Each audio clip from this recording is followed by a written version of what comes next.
Hey everyone, it's Dr. C. Welcome. I want to talk to you today about the amount of alcohol consumption that is safe when it comes to being pregnant or wanting to be pregnant.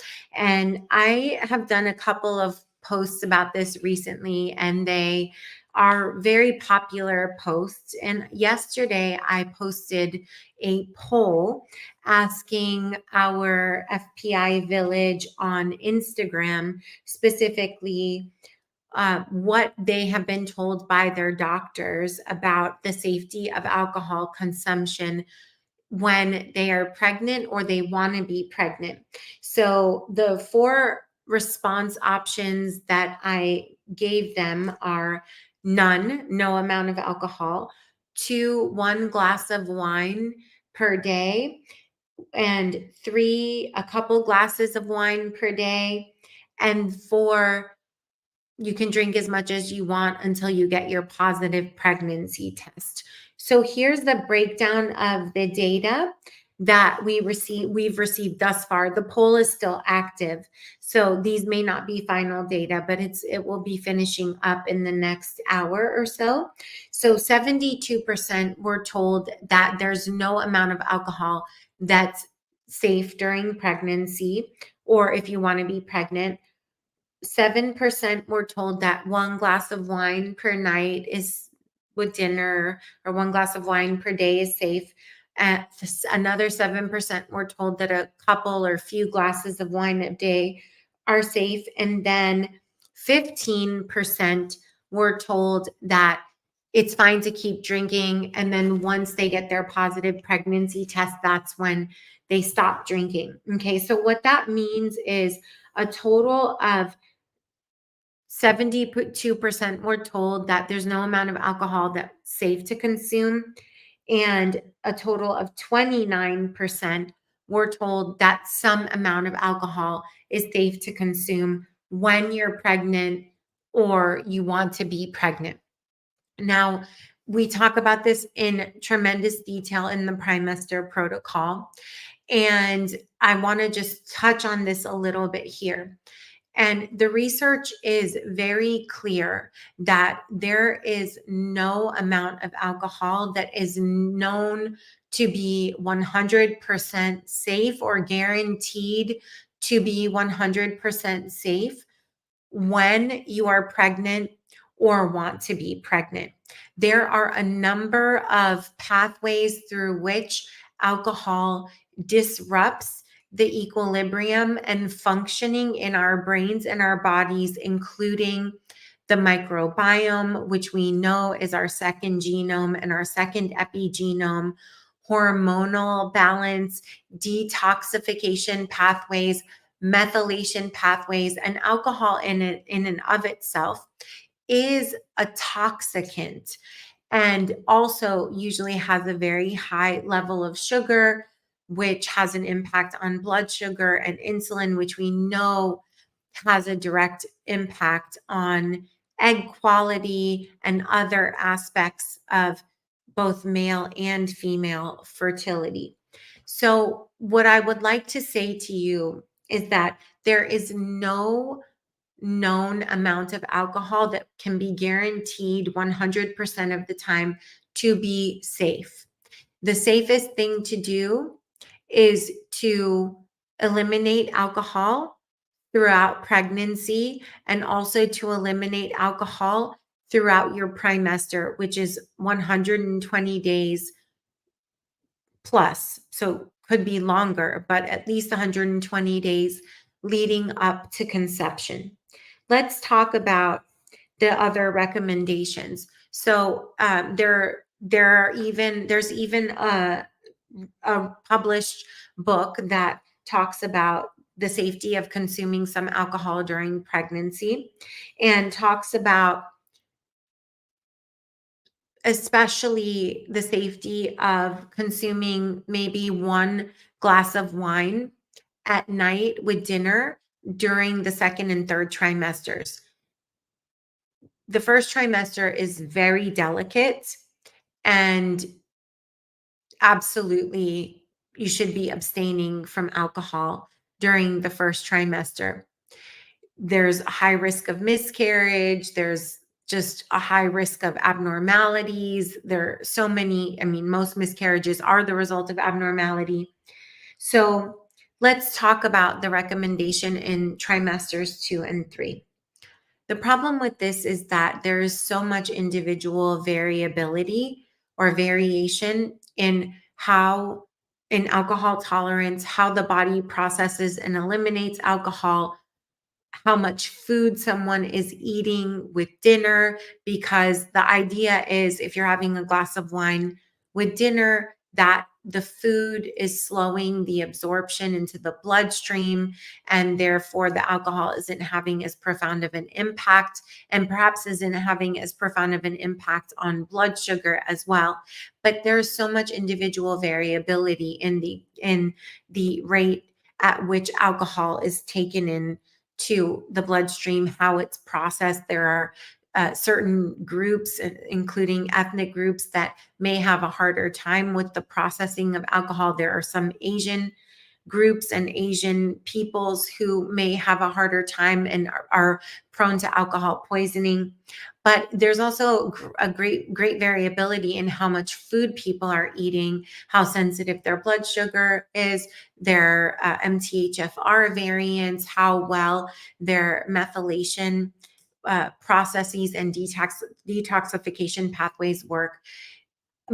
My scientific conclusion, and science is not entirely without interpretation and art. And obviously, there's another incredible scientist who has drawn a different conclusion.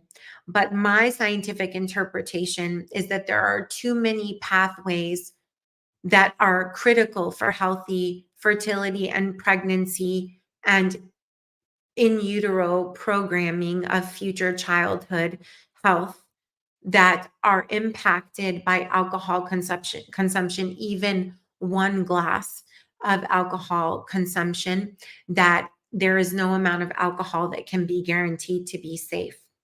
And I will take this one step further and say that the reality is that perhaps most people would be fine having some alcohol. Perhaps. I don't know that. Look, children are coming out with severely compromised neurocognitive function, physical health, mental health, emotional health, socio-emotional functioning. I don't think that we need to add in any other variables that further increase the odds that children will be challenged in this way. Same goes with fertility and pregnancy. Fertility challenges are on the rise like crazy. Pregnancy complications are on the rise. I don't think that we need to be adding into the mix variables that exacerbate the risks of these things. Okay. That's my position, both as a scientist and as a mother, and just as a human who is deeply concerned about and invested in the well-being of humans and families and future generations in our society and our planet. But the thing is that even if we could make the argument that a small amount of alcohol consumption would likely be okay, there will be exceptions to that rule. And where there are exceptions, it's catastrophic. The consequences are catastrophic. So, in my mind, the risk benefit analysis is a no brainer. There's not enough of a benefit. The risks are significant. And if the risks come to pass, the consequences are catastrophic, which to me further reiterates that there is no amount of alcohol that is guaranteed to be 100% safe to consume during pregnancy and when you're trying to conceive. Okay. And by the way, studies show that there are a whole host of individual level modifiable factors that affect the results of natural conception as well as assisted reproduction, including IVF and IUI. And by the way, those are the things that we focus on addressing in the Primester protocol, because those individual level modifiable factors mean that we as individuals have the ability to change and shape them. Okay. That's what we do when we are affecting our genetic expression, our epigenome. And always consistently among those individual level modifiable variables that are associated with lower likelihood of success and decreased positive outcomes and increased adverse outcomes is alcohol consumption, as well as a consumption of other substances. Again, reiterating that there's no amount of alcohol that is known to be safe 100% of the time when consumed during pregnancy and if you want to be pregnant. And this is not a judgment. This is based on scientific data, but it is one interpretation. I think it's an important interpretation. And I find it very difficult to when I look at the cost benefit analysis, it's very hard for me to reconcile the potential costs with the benefits, because the benefits are what? They're short lived. You feel more relaxed for a moment. It tastes good. You know, as someone who believes in radical living, which means taking radical responsibility for our choices, our lives, being radically accountable for our dreams and what we want for ourselves, and being radical in my commitment to living as the person I want to be and the example I want to be for my super babies, my husband, myself, my our village, our FPI village, mamas all over the world. I don't resonate in any well with the benefit of alcohol, number one, but I even more than that in relation to the cost, the potential cost of alcohol when it comes to children. And look, it doesn't have to be fetal alcohol syndrome. That's what we're worried about. Okay. It could just be that your child ends up being a slower processor, which makes life hard, or has a dysregulated HPA axis, which makes it hard to cope with and be resilient to and bounce back from stress. Any number of things. Why would we, or speech, of things affecting speech, why would we take that chance, especially those of you who are working so hard to get pregnant and stay pregnant in the first place? And so I'm not speaking from a place of judgment. I'm speaking from a place of scientific data. And also, I'm acknowledging that this is one interpretation of scientific data, because in many cases, scientific data don't have just one interpretation. And there's a woman, a scientist whom I respect very much and appreciate her work, who has come to a very different conclusion. Okay. I don't agree with that conclusion, but I respect that that's one interpretation. Okay. Now, I when it comes to a few glasses a day, I'm sorry. I can't see any justification. And then let's talk about drink as much, the recommendation that some OBGYNs are giving, that says, and I don't know if reproductive endocrinologists are giving this. I don't know which doctors are giving this advice, but this is what our mamas reported in the poll. 15% of them are being told that it's fine to keep drinking as much as they want. And then once they get their positive pregnancy test, that's when they stop or they reduce. Here's the thing. Once you've gotten your positive pregnancy test, you have already set the stage for the health mental, physical, neurocognitive, and otherwise that your child will have. The egg and the sperm have already completed their maturation process, have been released and combined. That the health of those raw materials, egg and sperm, already are what they are going to be. And now, when you get the positive pregnancy test, that's the time to stop drinking alcohol or whatever other substance we're talking about. That is a big mistake because the imprint is already there in the raw materials that went into making the baby. Okay. Chromosomal abnormalities and other types of abnormalities, neural tube defects, and other defects are the leading cause of miscarriage. They account for at least 60% of miscarriages. Those are set in motion leading up to conception, which is why the trimester and the things that we do in the trimester are so important.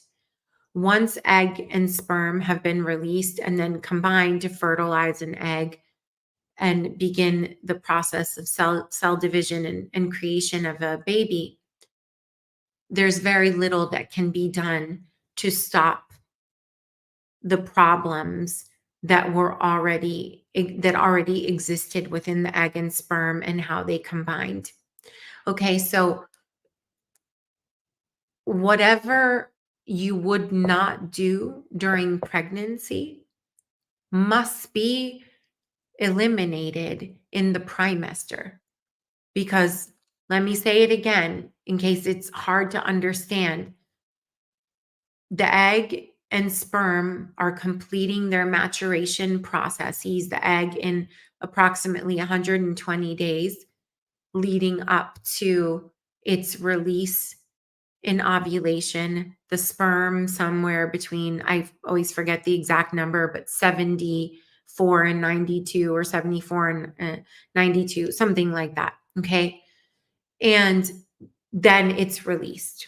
So that maturation process is completing while those toxic exposures are happening.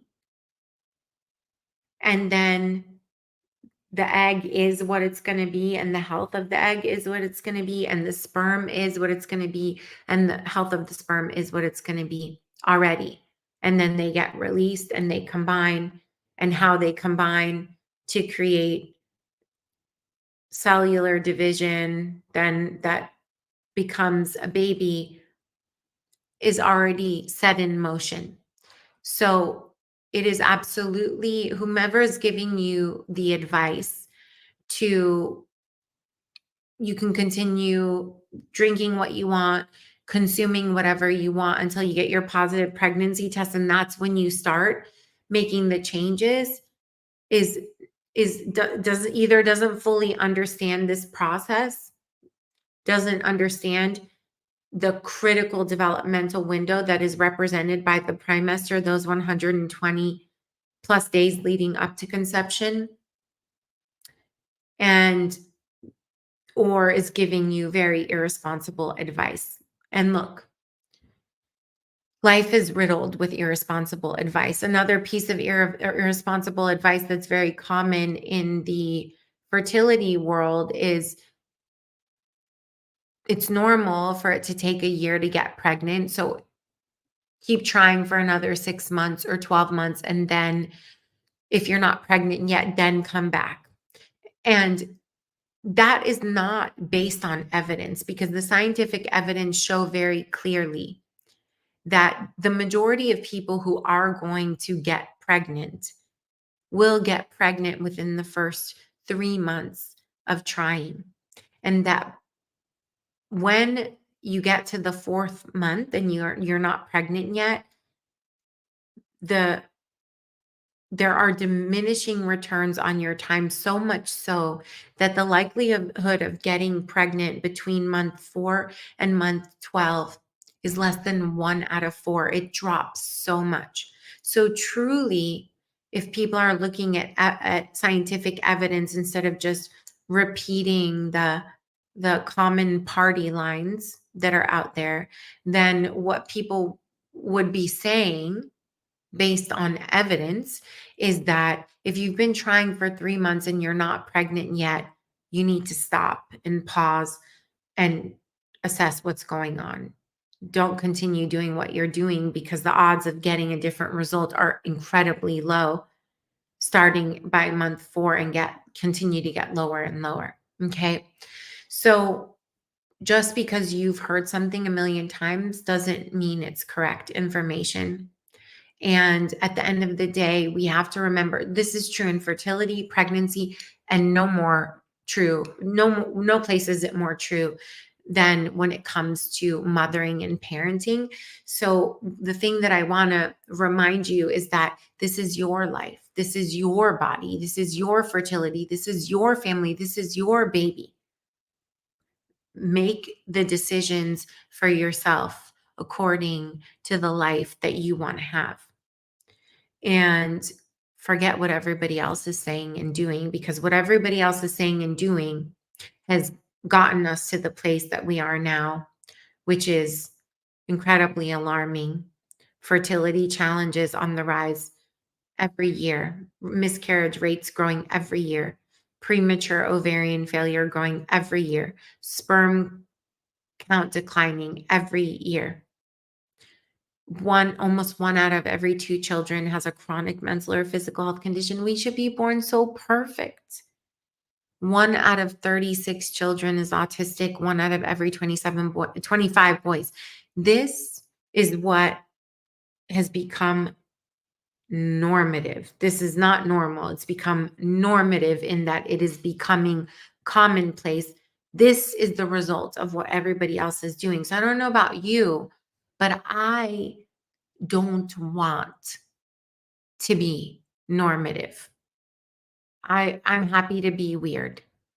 Last thing I want to say about alcohol consumption is that this is not just a story of mamas. This is a story of all people providing DNA and epigenetics for children. So that means egg and sperm, and primarily, and that means dads or the person providing sperm for your baby as well. Their alcohol consumption needs to be addressed as well. Okay. Again, I am not sharing this as judgment. If you're so attached to alcohol that this is not possible for you, then we need to find whatever workarounds we can find. However,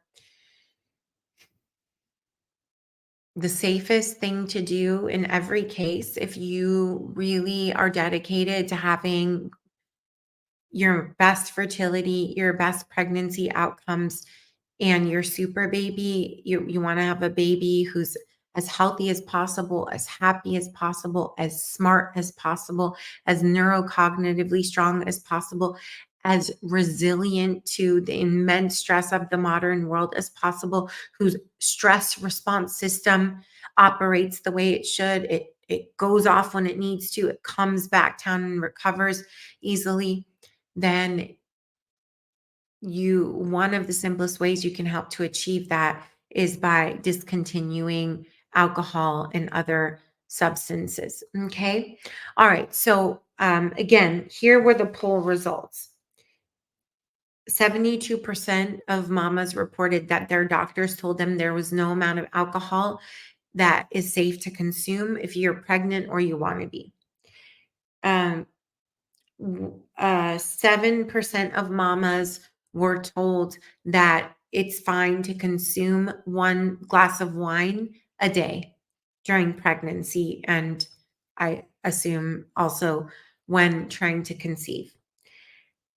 7% were told that a few glasses of wine a day are fine. And 15% were told you can drink as much as you want, and then as soon as you get your positive pregnancy test, that's when you make the change and you stop or reduce.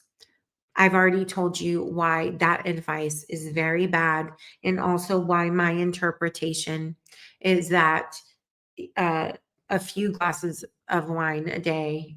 I can't find any interpretation that supports that, and even one glass of wine a day. My interpretation through the different pathways that are impacted by even one glass of alcohol does not support that recommendation either. In some, the only amount of alcohol that is 100% safe when you're pregnant or want to be is none. All right, so we cover this in more detail in the Primester protocol. If you would like to have more information about the Primester protocol, please comment or DM us. If you're on Facebook, DM us the word help or fertile. And if you're on Instagram or any other place, go ahead and DM or comment fertile. All right, I will see you again next week, sending you off with warmest wishes, sprinkling super baby dust in your direction. If you want your super baby and you're struggling to stop drinking, please get the help and the support that you need. It is so worth it. Okay.